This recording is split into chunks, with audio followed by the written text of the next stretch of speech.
Bismillahirrahmanirrahim. Assalamualaikum warahmatullahi wabarakatuh.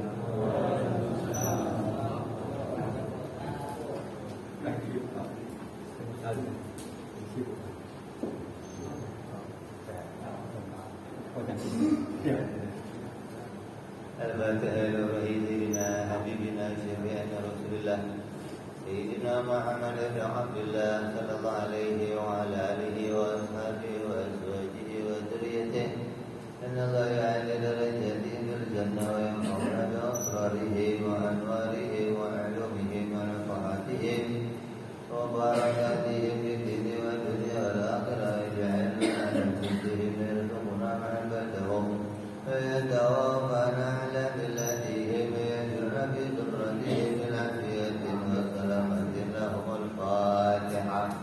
A'udzu billahi minasyaitonir rajim. Bismillahirrahmanirrahim.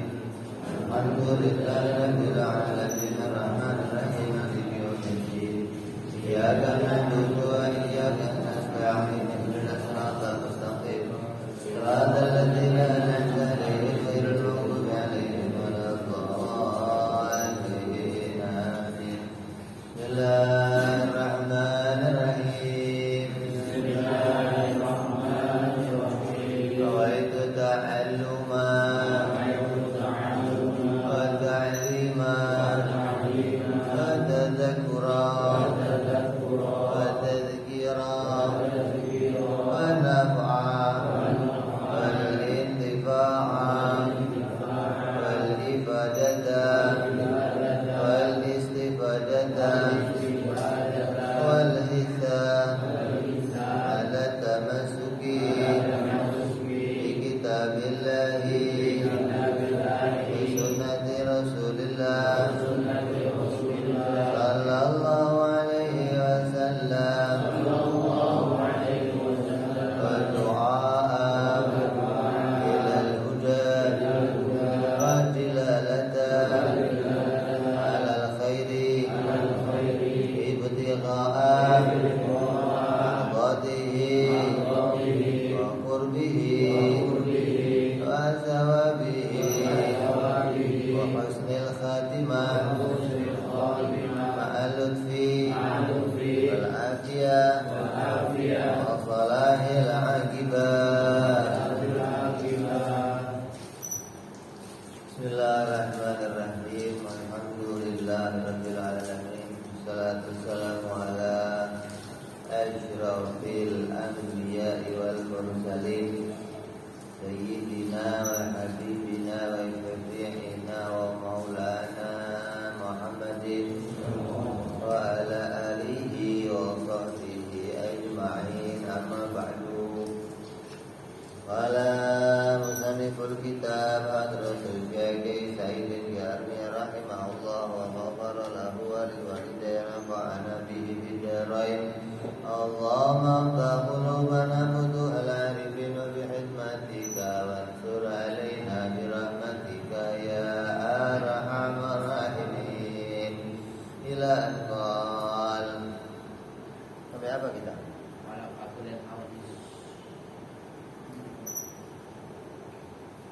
Sekarang nih.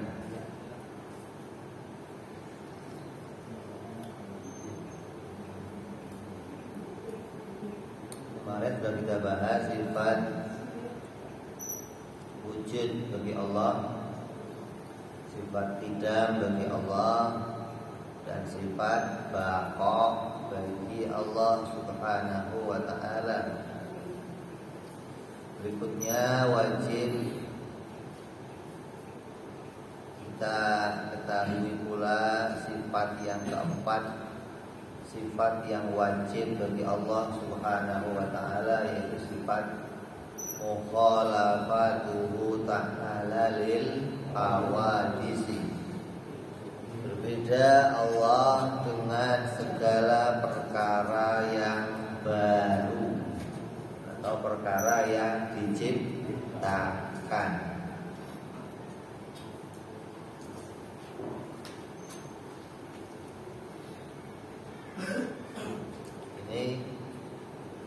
Ini menjadi poin utama dalam kajian ilmu tauhid. Ada banyak orang kemudian dia dihitung rusak akidahnya gara-gara rusak pemahamannya tentang sifat mukhalafah lil hawa.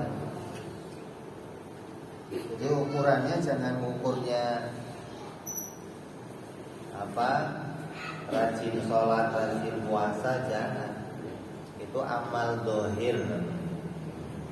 Selain ada amal dohir, kita juga ada amal batin yang harus kita jalankan. Di antara amal batin itu apa? Yang mengenal Allah dengan benar.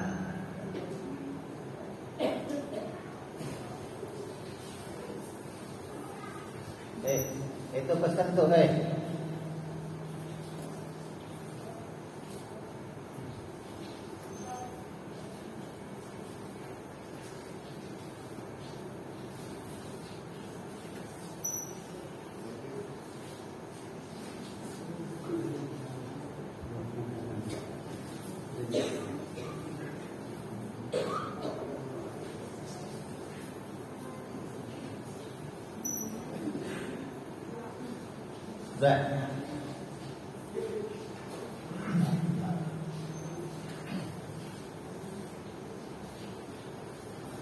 Di antara amal batin yaitu mengenal Allah dengan benar.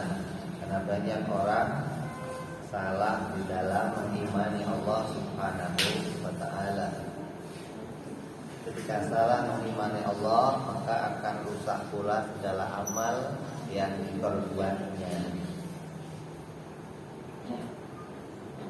Maka mengenal kepada Allah di antaranya sifat mukhalafah lil hawadits ini menjadi bagian sifat yang banyak diperbincangkan. Jadi banyak orang yang salah mengenali sifat ini. Saya ngomong Allah itu ada, saya juga ada. Allah melihat, saya juga melihat. Allah mendengar, saya juga mendengar. Terus sebatas mana kita harus tahu mukhalafah lil hawa? Sebatas mana kita harus tahu bedanya antara sifat Allah dan sifat makhluk? Maka ulama memberikan batasan bahwa seorang muslim harus mengerti tentang sifat ini dalam 3 keadaan. Yang pertama, mengerti bahwa Allah beda dengan makhluk pada zatnya. Yang kedua, mengerti Allah itu beda pada makhluk di dalam sifatnya. Yang ketiga, mengerti Allah itu beda dengan makhluk di dalam perbuatannya. Ada 3 isinya. Beda pada Allah itu ada 3 isi yang harus kamu ketahui. Yang pertama, Allah berbeda pada zatnya. Yang kedua, Allah berbeda pada sifatnya.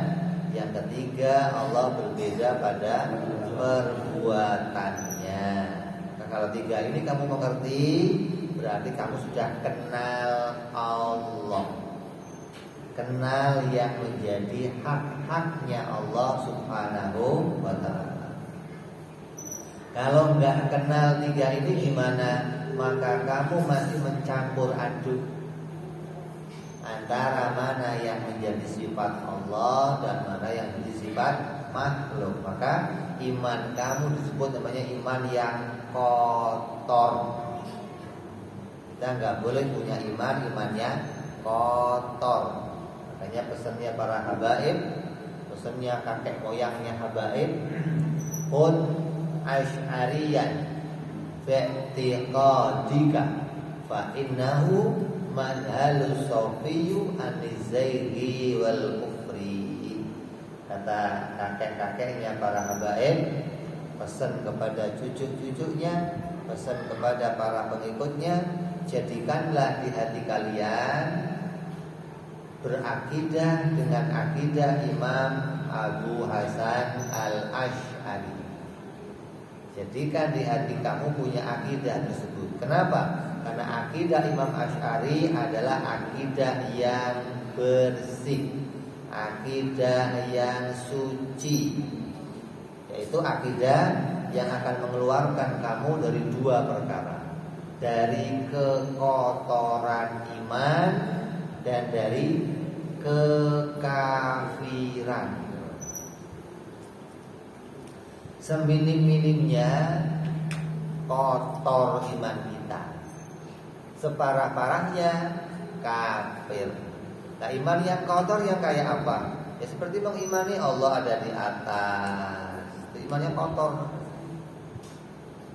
Iman Allah punya tangan, tapi tangannya enggak sama dengan tangan kita. Allah ada di atas, tapi duduknya enggak sama dengan duduknya kita. Itu namanya imannya apa? Kotor. Nah, iman yang begitu bukan iman yang diajarkan ahlu sunnah wal jamaah. Dengan kajian ini kita akan sampai memahami iman kita agar menjadi iman yang bersih dari kekotoran. Yang pertama yaitu kita akan membahas Allah berbeda dengan makhluk pada zatnya. Yang kedua, Allah berbeda dengan makhluk pada sifatnya. Yang ketiga, Allah berbeda pada makhluk dalam perbuatannya. Lawannya mustahil sama. Apa? Mustahil sama. Ada yang mengatakan begini, oh kalau sama nggak mungkin. Allah mah nggak mungkin ada samanya. Allah punya tangan, tangannya nggak sama dengan tangan kita, tapi punya tangan, punya tangan, tapi tangannya nggak sama. Gitu. Allah itu duduk di atas langit, tapi duduknya nggak seperti duduknya kita. Wong duduknya kucing aja beda sama duduknya kamu kok. Kucing duduk nggak? Kamu sama, tapi sama-sama duduk. Cara duduknya, lah Allah begitu ya. Allah duduk, tapi cara duduknya beda gitu. Itu namanya iman kamu kotor begitu. Jadi Allah mustahil ada samanya. Kok apalagi sama? Sama itu udah banget mustahilnya. Mirip aja mustahil gitu loh. Mirip itu kayak apa contohnya?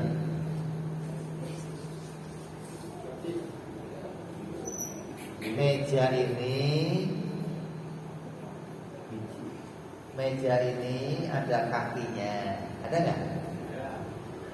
Namanya apa ini? Kamu punya kaki? Sama? Beda, tapi sama-sama. Namanya apa itu? Mirip. Nah itu mustahil begitu, gitu loh. Banyak orang-orang yang hanya membaca terjemahan Al-Quran, yang di Quran ada tulisan Allah bersemayam di langit, yadullah fawqa aydihim, tangan Allah di atas tangan-tangan hamba-hambanya, maka dianggap Allah punya tangan, tapi tangannya nggak sama dengan tangan kita. Itu nggak boleh. Imannya ahlu sunnah wal jamaah harus jadi iman yang bersih dari kekotoran. Jadi nggak ada samanya, mirip ya nggak ada. Sama itu apa sama?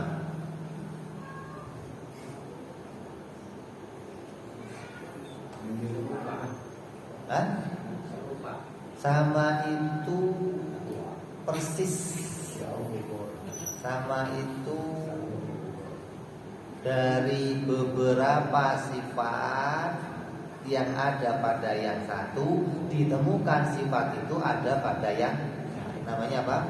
Sama. Kalau adanya cuma satu sifat, ada satu sifat pada si A, ditemukan satu sifat itu juga pada si B, dikatakan apa? Mirip. Karena yang sama cuma satu sifat. Contoh begini, kamu jelek, jelek nggak? Hitam, keriting, pendek, tapi ada tai lalatnya di sini, kayak Rano Karno. Padahal udah hitam, jelek, keriting, pendek, gara-gara apa? Kayak cuman apa? Satu yang sama gitu loh. Namanya apa? Mirip. Kalau sama itu beberapa sifat yang ada pada kamu ditemukan ada pada yang lain, namanya sama. Beberapa sifat. Kalau satu aja sama, maka disebut namanya mirip. Hidung kamu kayak si anu loh, padahal yang lainnya kayak. Allah gak ada kayak-kayaknya. Jangankan kayak Allah, mirip si A mirip sama si B. Ada lagi si C mirip sama si B. Ada lagi si D mirip sama si C. Ini mirip tambah jauh. Lah kalau pada Allah enggak ditemukan yang begitu, yang sepertinya Allah itu enggak ada gitu loh. Kok apalagi cuma satu doang, ini seperti Allah, enggak ada.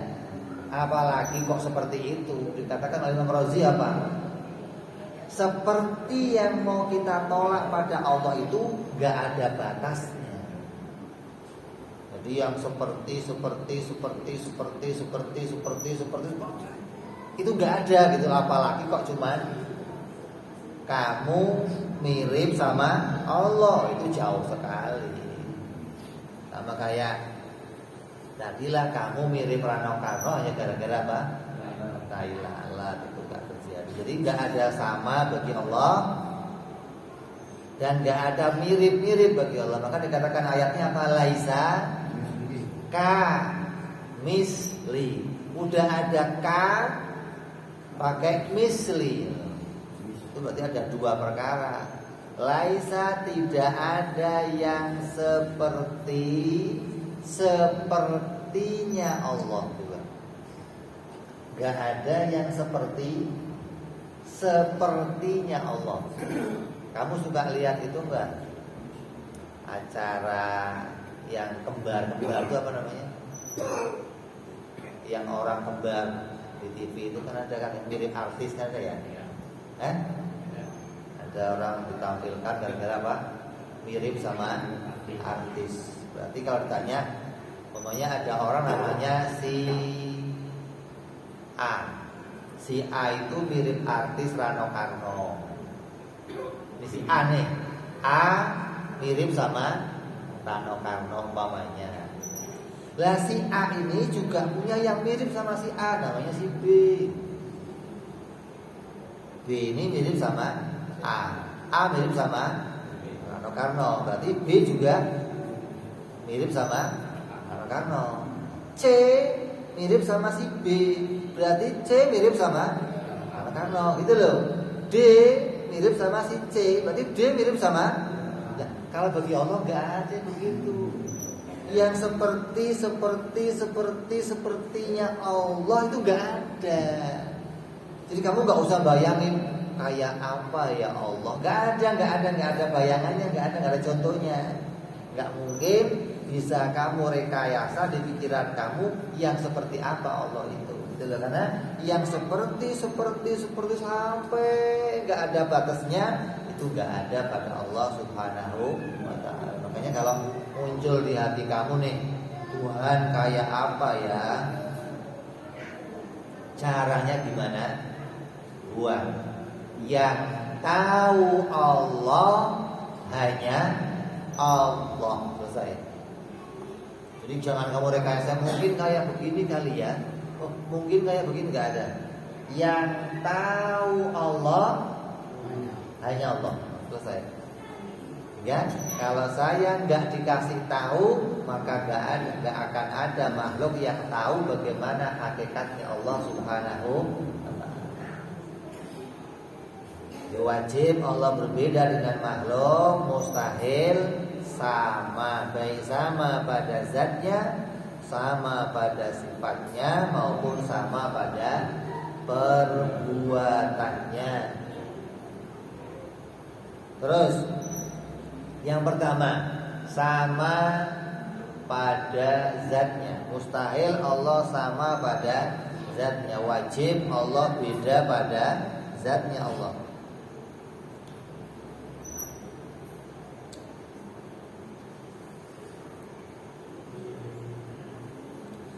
Adapun beda Allah di dalam zatnya dengan makhluk, artinya zatnya Allah itu bukan jirim. Kamu tahu nggak jirim? Jirim apa jirim? Apa? Benda. Jirim itu nama atau istilah dalam ilmu tauhid. Kalau kamu nggak kenal jirim, itu tandanya kamu nggak pernah ngaji tauhid duluan. Orang yang ngaji tauhid akan kenal yang namanya jirim. Kenapa? Karena kalimat jirim hanya dibahas di dalam pelajaran ilmu tauhid. Kamu kok tanya jirim apa ya? Nggak ngaji. Itu aja cirinya. Kamu tahu nggak jirim? Nggak tahu, nggak ngaji. Pasti gitu. Karena kalau kamu ngaji, pasti kamu akan tahu istilah dalam ilmu tauhid, kayak istilah dalam ilmu fikih, istilah dalam ilmu tafsir, istilah dalam ilmu tajwid. Ada qalqalah, ada idhar. Ada idhar itu apa sih? Qalqalah itu apa sih? Oh, itu istilah dalam ilmu tajwid. Kalau kamu ngaji tajwid akan tahu istilah itu nanti ada qalqalah, ada idhar, ada idgham, ada ikhfa, ada iqlab, akan tahu. Nah, kalau nggak ngaji, ya nggak tahu apa ya iqlab ya, nggak tahu. Jadi kalau kamu ngaji tajwid akan tahu, oh ini mah istilah dalam tajwid nih. Begitu pula jirim. Jirim ini istilah dalam ilmu tauhid. Apa artinya jirim? Jirim itu benda, sesuatu yang bermateri, yang isi materinya bisa padat, bisa cair, bisa benda itu isinya apa? Padat, cair, gas. Benda itu isinya 3 itu. Benda padat contohnya mana? Benda padat isinya mana? Contohnya benda padat mana? Ini padat nih. Itu karena kepala kamu nih per gitu.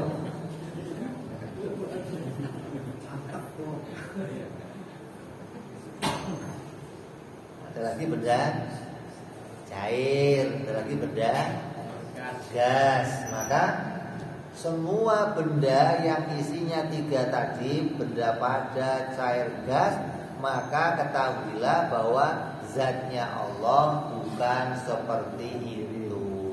Gitu loh. Allah itu juga zat, tapi zatnya bukan terdiri dari materi benda padat, atau materi benda cair, atau materi benda gas. Terus kayak apa zatnya Allah? Gak tahu, gitu aja. Kamu gak dituntut untuk tahu yang seperti apa zatnya Allah, gak dituntut. Yang dituntut zatnya Allah kamu bedakan dengan zatnya makhluk. Itu doang tugasnya.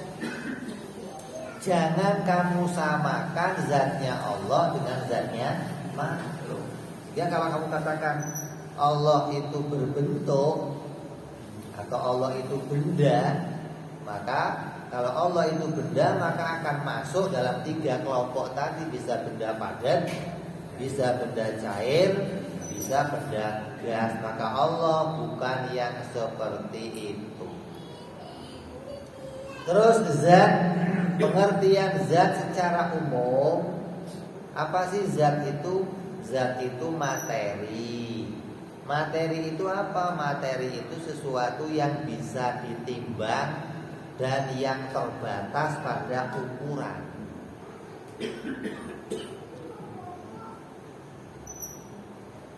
Ini dikatakan benda.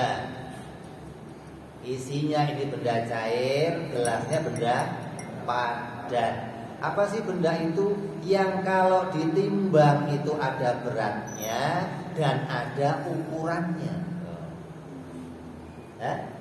Yang ada timbangannya dan ada besar kecilnya, pendek, lebar, tebal, ada ukurannya. Itu namanya benda. Mau cair ya pasti begitu, mau padat ya begitu, mau gas juga begitu. Gas itu ditimbang nggak? Ente kalau beli gas berapa kilo? Nggak ditimbang kan?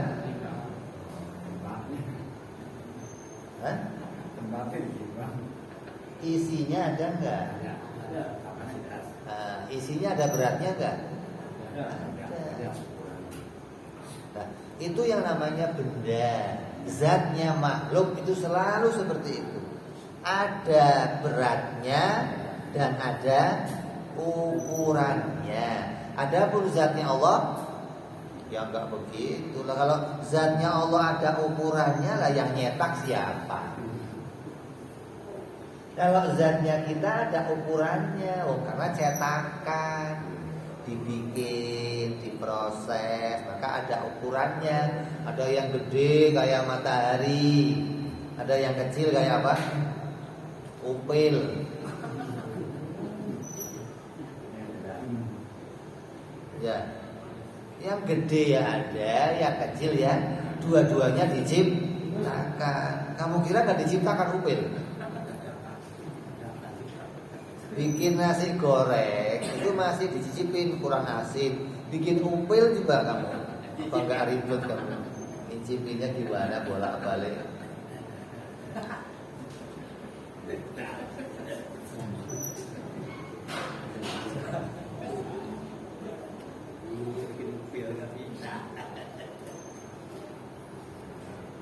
Jadi banyak yang salah paham tentang ini. Kamu boleh kontrol, kamu boleh lihat, kamu boleh ngomong, tanya sama yang lain selain orang Islam berkaitan tentang Tuhan mereka. Mereka akan mengatakan Tuhannya itu berbentuk, entah itu di atas, entah itu di sono, entah di sini, entah di, pasti berbentuk Tuhan. Hanya orang Islam yang di dalam keyakinan masalah ketuhanannya meyakini bahwa Allah Subhanahu wa taala Tuhan itu zatnya mukhalafah lil awal. Di mukhalafahnya itu bukan apa? Beda dalam satu sisi sama dalam sisi yang lain, bukan, tapi bedanya secara mutlak. Secara mutlak keseluruhan keadaannya beda. Zatnya beda, sifatnya beda, perbuatan juga beda.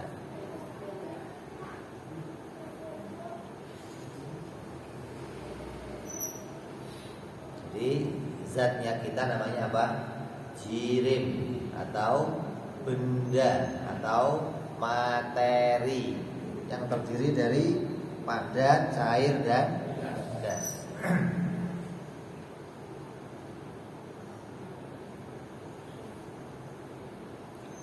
Yang kedua, Allah beda di dalam sifatnya. Apa sih sifat Allah? Sifat Allah itu sifat yang tidak mengalami perubahan. Kalau sifatnya makhluk, sifat yang mengalami perubahan. Allah sifatnya nggak berubah. Sifatnya Allah itu tetap. Beda dengan sifat makhluk. Sifat makhluk nggak tetap. Kamu tadi di sini nggak? Tadi di mana? Sekarang berubah. Berarti kamu nggak tetap keadaannya.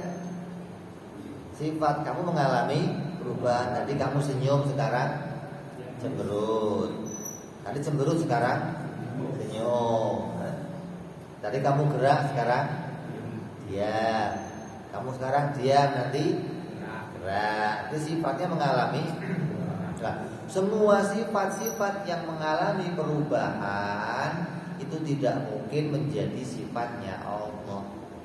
Allah itu sifatnya tetap, kehendaknya tetap, ilmunya tetap, penglihatannya tetap, pendengarannya tetap, bicaranya tetap. Kalau kita kan nggak mengalami mata. Karena kita melihat pakai mata, maka penglihatan kita mengalami perubahan. Kadang lirak-lirik, depan, belakang, kanan, kiri, atas, bawah. Allah tidak mengalami perubahan penglihatannya, pendengarannya, dan semua sifat-sifat Allah itu enggak mengalami perubahan. Hingga semua sifat yang menunjukkan perubahan harus kita pisahkan bahwa itu bukan sifatnya Allah Subhanahu wa ta'ala. Contohnya apa? Dikatakan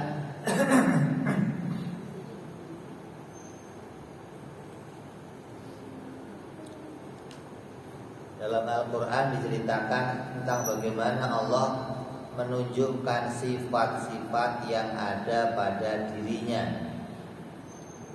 Quran Allah menjelaskan banyak sifat-sifat Allah, baik itu sifat perbuatannya maupun sifat wujudnya. Dan semua sifat-sifat itu tidak ada yang mengalami perubahan. Kayak contoh marah. Marah sifat Allah bukan. Yang namanya marah itu adalah sifat yang hasil dari perubahan. Tadinya enggak marah, berubah jadi marah. Maka sifat yang begitu bukan sifat Allah. Nanti ketika sudah enggak marah, berubah lagi berarti keadaannya. Maka Allah enggak demikian sifatnya. Enggak mungkin marah itu menjadi sifatnya Allah. Seperti bulan naik, turun, seperti bulan datang dan pergi. Ini bukan sifatnya Allah. Jadi kamu harus bisa membedakan ini. Jangan dikatakan, oh Allah ya sifatnya berubah, tapi berubahnya beda dengan berubahnya kita. Nggak bisa. Harus kita imani sifat Allah sifat yang tetap. Terus yang ketiga, ada pun beda Allah di dalam perbuatannya. Artinya perbuatan Allah itu takdir. Adapun perbuatannya perkara yang baru itu namanya kasab ikhtiar. Yang ketiga, perbuatan Allah. Perbuatan Allah itu hanya ada satu, yaitu namanya takdir. Apa takdir itu? Takdir itu adalah menimbulkan hasil, memunculkan hasil. Satu-satunya perbuatan yang bisa memunculkan hasil hanya perbuatannya Allah. Selain perbuatan Allah tidak bisa memunculkan hasil. Makanya perbuatan makhluk disebut namanya apa? Usaha. Usaha itu bukan menciptakan. Usaha itu bukan menimbulkan. Kalau menimbulkan itu perbuatannya Allah yang tadinya nggak ada, dimunculkan menjadi ada. Itu namanya perbuatan Allah. Apapun yang tadinya nggak ada terus jadi ada, ketika muncul ketahuilah bahwa perkara itu diciptakan oleh Allah. Tidak ada yang lain yang menciptakannya. Adapun kita, pekerjaan kita apa? Pekerjaan kita hanya usaha. Apa sih usaha? Usaha itu menggandengkan sesuatu dengan sesuatu, itu namanya usaha atau ikhtiar. Memilih dan mengusahakan. Contoh, kamu pengen kenyang, caranya makan nasi goreng, itu kan namanya ada caranya. Kalau satu suap belum kenyang gimana? Ya suap lagi. Sepiring belum kenyang gimana? Oh memang enak nasi gorengnya berarti.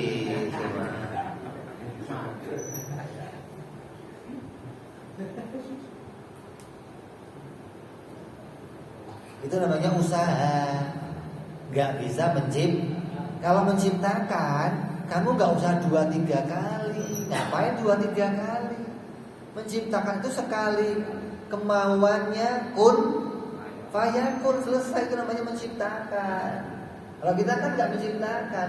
Makan, kok belum kenyang? Makan lagi. Belum kenyang? Makan. Kenapa? Karena saya gak bisa menimbulkan kenyang. Kenapa saya ulang-ulang makannya? Menunggu Allah menjadikan kenyang.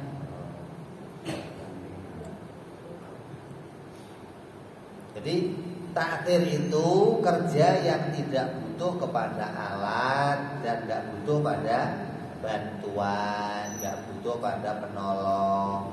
Beda sama perbuatan kita, kasab ikhtiar. Kerja kita itu kerja yang butuh pada alat dan butuh pada yang menolong. Udah ada alatnya, ada yang nolong menjadikan hasilnya. Bukan alat yang bikin hasil. Bukan, hati-hati nih. Banyak orang salah paham, dikira kita itu kalau kerja pakai alat. Yang menimbulkan hasil siapa? Alatnya. Oh salah. Alat itu gak bisa menimbulkan hasil. Yang menimbulkan hasil Allah. Kalau alat kamu bisa menimbulkan hasil, berarti alat kamu jadi Tuhan nanti. Alat itu sama-sama makhluk. Contoh, kamu mau masak nasi. Masak nasi alatnya apa?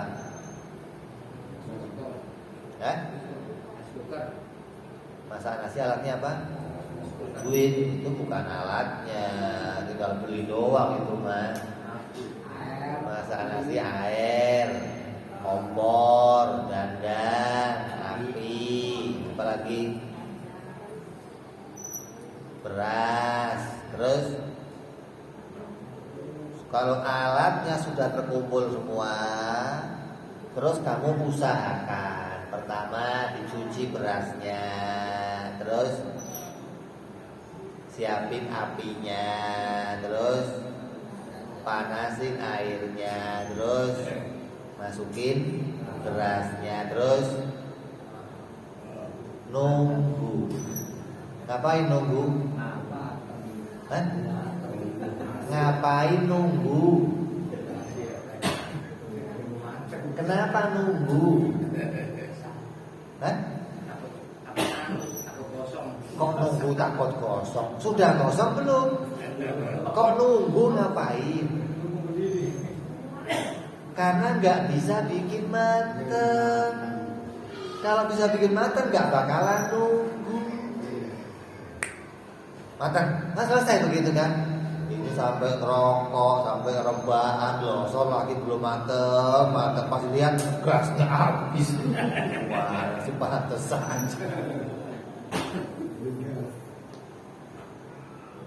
Lah yang nolong bikin mateng siapa? Jangan kamu tuduh api yang bikin mateng. Banyak emak-emak yang anggap ini api yang bikin mateng. Kalau kamu meyakini api yang bikin mateng, namanya kamu apa? Syirik. Syirik itu bukan nyembah patung saja. Menganggap api bisa menolong kamu itu juga syirik namanya.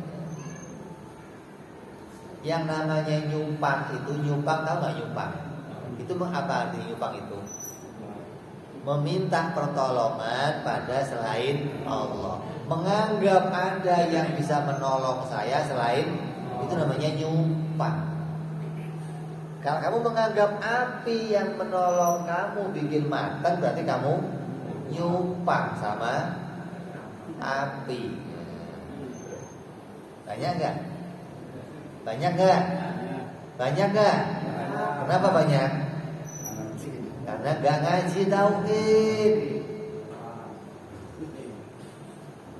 Dikira udah, yang penting udah sholat ngaji tiap minggu udah beres imannya. Kata siapa? Ada kajian yang harus kamu pahami, yang jangan sampai hati kamu tergelincir dalam kesyirikan, tergelincir dalam kerusakan. Gitu loh.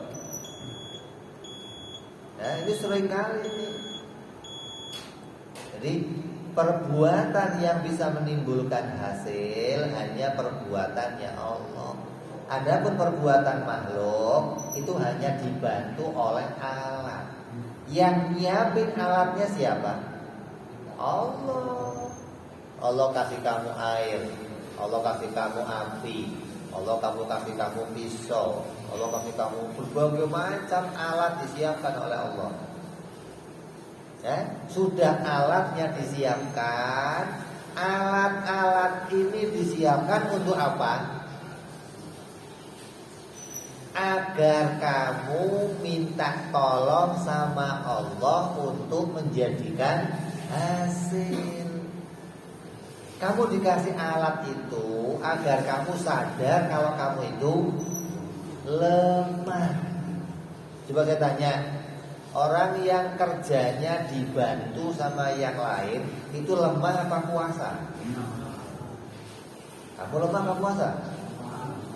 Kok sok bener kayaknya? Hah? Kenapa kok sok lupa sama Allah? Kayak kalau sudah pegang alat ini bisa menghasilkan hasil. Pegang pistol kayak buat tembak mati loh. Kayak pistol bisa matiin, bisa. Lah boro-boro matiin. Paling kalau mati 6 orang.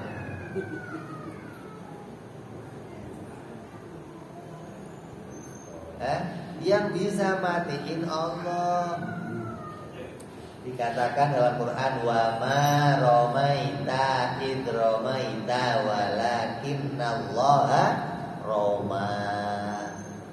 Allah berfirman pada Nabi Muhammad, Muhammad, waktu kamu melempar, ada peperangan yang ketika itu Nabi bersama umatnya melempar orang-orang kafir, dan orang kafir kalah dengan lemparan itu.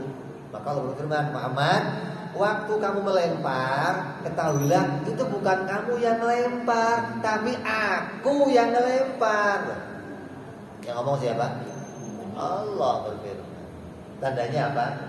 Kamu diingatkan, kamu itu kerjanya hanya pakai alat dan menunggu pertolongan Allah. Nah yang repot sekarang, alat itu kita sangka menimbulkan hasil. Allahnya dipinggirin, diganti sama alat. Kalau sudah pegang alat, dianggap pasti akan menjadikan hasil. Padahal nggak demikian. Alat itu hanya kawan kerja kita, partner kerja kita. Adapun yang bisa menghasilkan adalah Allah. Alat sama kita itu sama-sama nggak bisa kerja, sama-sama nggak bisa menimbulkan hasil. Coba contoh. Kalau kamu motong bawang pakai pisau, yang motong siapa itu? Oh ini yang motong pisau, kan pisaunya tajam. Oh iya, coba pisaunya suruh motong nggak pakai tangan kamu, bisa nggak? Nggak bisa. Tangan kamu motong nggak pakai pisau bisa? Berarti dua-duanya lemah kerja.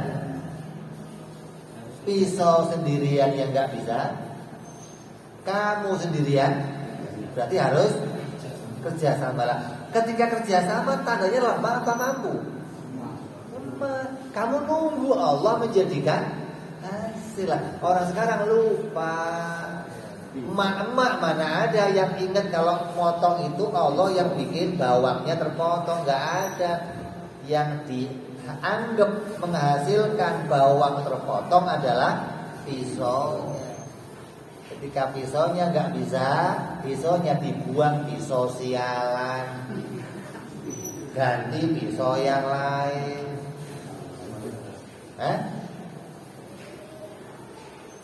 Ambil lagi pisau asa, pisaunya kurang ajar. Gak pernah hatinya mengharap, ya Allah alhamdulillah udah ditolong, dijadikan terbelah, dijadikan terpotong. Jadi kamu itu sebenarnya sambil goreng itu bisa zikir sama Allah. Sambil motong bawang bisa zikir sama Allah. Jadi kalau kamu goreng nasi goreng itu isinya zikir semuanya. Gak harus zikir ke masjid, gak harus zikir pakai tasbih. Kelamaan itu mah.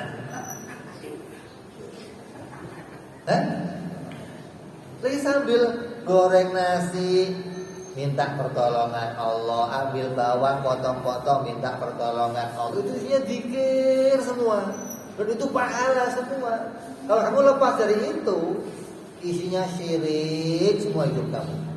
Kamu anggap tangan yang bisa goreng, kamu anggap api yang bisa matengin, kamu anggap mulut yang bisa ngunyah, kamu anggap terus alat-alat itu kamu harapkan hasilnya. Padahal yang bisa menjadikan hasil adalah ini namanya ilmu hakikat.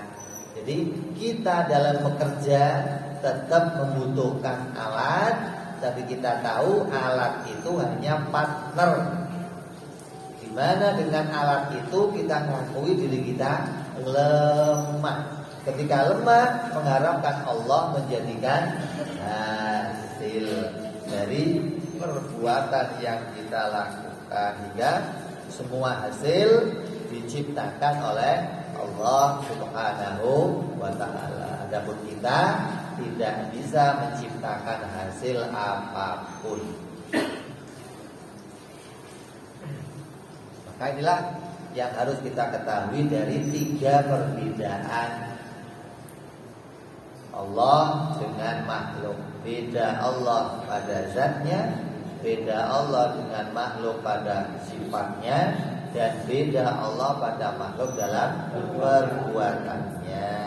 Mudah-mudahan apa yang kita kaji bisa membentengi kita dari paham-paham orang-orang yang tersesat, paham-paham orang yang keluar dari ajaran Ahlus Sunnah wal Jamaah, dan harapannya mudah-mudahan kita semua tetap berada pada akidah yang benar, akidah yang lurus, akidah yang membawa kita selamat dunia sampai akhirat. Amin ya rabbal alamin. Wa ala niyatin salihah wa ila hadratil habib. Al-Fatihah. A'udzu billahi minasyaitonir rajim. Bismillahirrahmanirrahim. Alhamdulillahi rabbil alamin arrahmanir rahim maliki yaumiddin. Iyyaka na'budu wa iyyaka nasta'in. Ihdinas siratal mustaqim. Siratal ladzina an'amta 'alaihim ghairil maghdubi 'alaihim waladdallin. Amin. Ya Rabbana tarabna bi anana tarabna wa anana asrabna la asrabna fatub alaina tauban taghfir kulli hawban wasdolana awrati wa amini rawati wa ghfir li walidina rabbi wa mauludina walali wal ihwani wa sairil illani wa kulli di mahabbah au jiratin au suhbah wal muslimina ajma'in rabbi isma wa dhalan wa yudan manna la biktisabi minna bil مصطفى رسولنا ضبي ولسولي صلى وسلم ربي عليه أنت الحمد وآله وصحبه جاد تحصي صحبي والحمد لله في البدء والتنهي سبحان ربك رب العزة عما يصفون سلام على المرسلين والحمد لله رب العالمين.